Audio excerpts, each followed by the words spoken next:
I was never the type to go on road trips, but when my friend invited me to go on a fishing trip to Arkansas, I told him I was down to go. I've been fishing since I was a little boy, when my dad first taught me how to cast my bait, and I've always dreamed of catching big trout in Arkansas. The camp we'll be staying in is called Newlands. We're aiming to leave late Saturday. The time we leave all depends on my dad, Jude told me.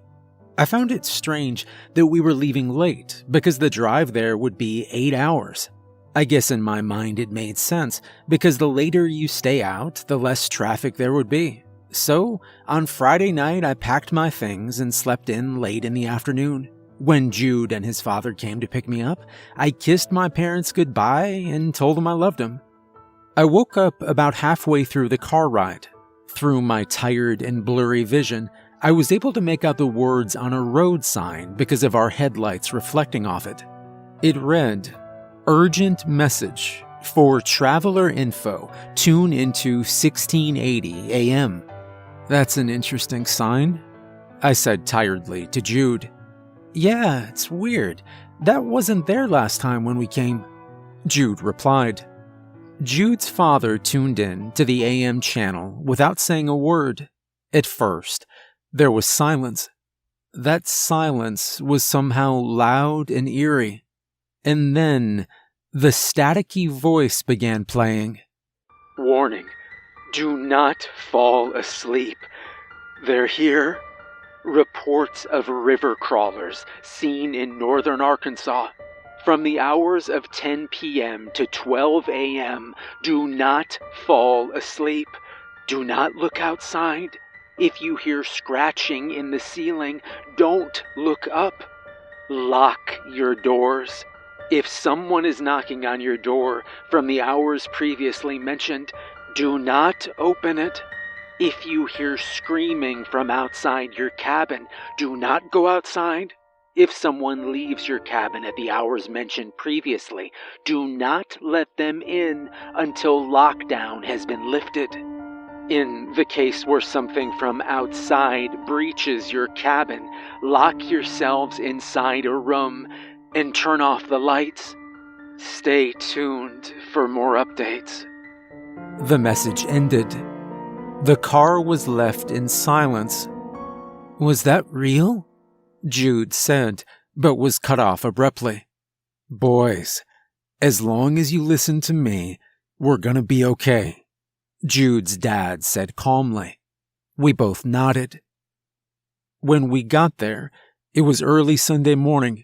We fished the whole day and ate what we caught. I caught my first rainbow trout.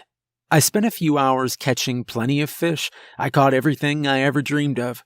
Rainbows, browns, brooks, and even a tiger trout.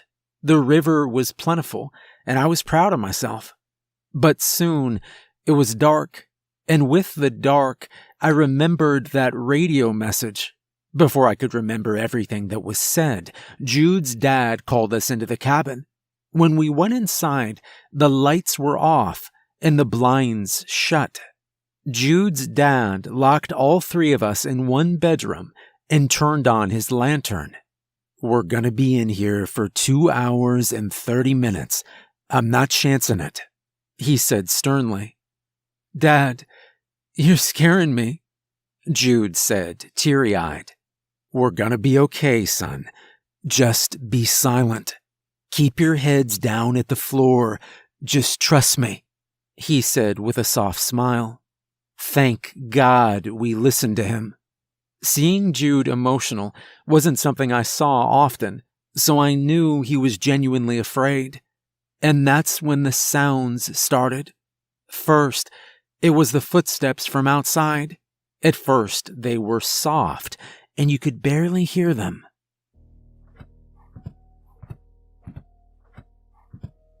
The footsteps were getting louder. I could feel Jude shaking next to me. And then there was silence. That silence was broken by screams. Please help me, a woman called. They're here. Please let me in, the voice cried. The voice had a dark undertone, making it sound like something was mimicking this voice. Then the banging on our front door started. "Let me in, please," the woman sobbed. The banging continued for another minute. It felt like my head was being shaken around by the loud noises from the front door. This thing wanted us to believe it was in agony. And then suddenly, it stopped. The silence returned, and then footsteps, followed by scratching. It was coming from the roof. "Don't look up, don't look up," was all I could think. It stopped, then continued, then stopped. It was like it was toying with us, begging us to look up at the source of the sound, begging us to check if it truly stopped. And then the radio in our room turned on. "Urgent message. Lockdown has been lifted. You are free to roam again. Stay tuned in for updates." I looked at the clock. 11:50 p.m. Jude began to stand up when his father grabbed him. He motioned him to sit still.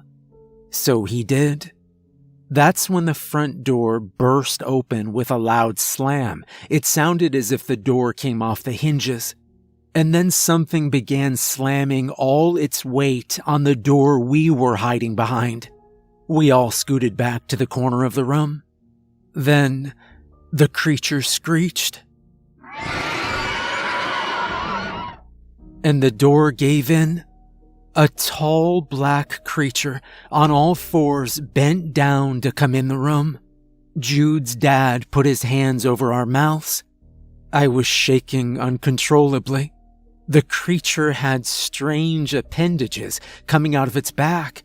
It had lanky body parts, skinny arms, skinny legs, and a slim oval-shaped head. Its jaw unhinged. It had no eyes, and it was roaming strictly off of hearing. When it couldn't find us, I watched it contort itself. The crunch of bones echoed in my ears. Right before my eyes, I watched the grotesque being turn into a beautiful woman. It had dark brown hair with a slim body. The most noticeable feature was its deep blue eyes. They were bluer than any ocean on Earth. And then it left. Midnight came. True silence returned. In that small corner, we fell asleep. When morning came, we checked out the damage. The cabin was trashed. Blood from the creature's contortion act was left in a small pool in my room. The front door was unhinged as I suspected. The cabin next to us was less fortunate. Yellow tape was outlining the entire building, which was in worse shape than ours. When I took a glimpse inside from a distance, blood was everywhere. It covered every wall. Small bits of entrails littered the floor. Bits of flesh and brains were all over the front porch. There was no signs of life in the cabin. We packed our bags that same day, and we left. That was the last day we stayed, and I told myself I would never come back. I used my phone to do research on the creature that invaded our cabin during the drive back home. When I searched river crawler, a Wikipedia page came up. The river crawlers of northern Arkansas is an urban legend from hundreds of years ago. They are said to have lived in the deepest part of the Bull Shoals Lake. When the dam was opened to let water out due to flooding, the river crawlers made their way into the White River. To this day, that's where they reside. Over time, they have adapted to technology. They can manipulate time, manipulate technology, and take the form of any humans they kill. The easiest way to spot them is their abnormally blue eyes. They mostly lurk during the night and they cannot survive in sunlight for long. It burns their thin skin and causes them to melt. I finished reading this in awe. Take form of any humans they kill. I went to the Newlands obituary. I looked at the most recent deaths in the town. And there, I saw her. A beautiful woman, dark brown hair, slim body, and honey brown eyes.